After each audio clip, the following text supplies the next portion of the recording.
सामाजिक कार्यकर्ते सोनम वांगचुक यांच्या उपोषणाचा आज 17वा दिवस असून त्यांची प्रकृती चिंताजनक असल्याची माहिती समोर आली आहे।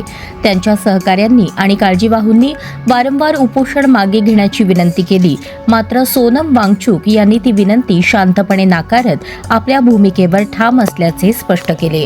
यावेळी त्यांनी सरकारला थेट प्रश्न विचारला, मला उपोषण सोडण्यास सांगू नका, त्याऐवजी आमच्या मागण्यांवर साधी चर्चा करण्यासाठीही केंद्र सरकार तयार नाही का?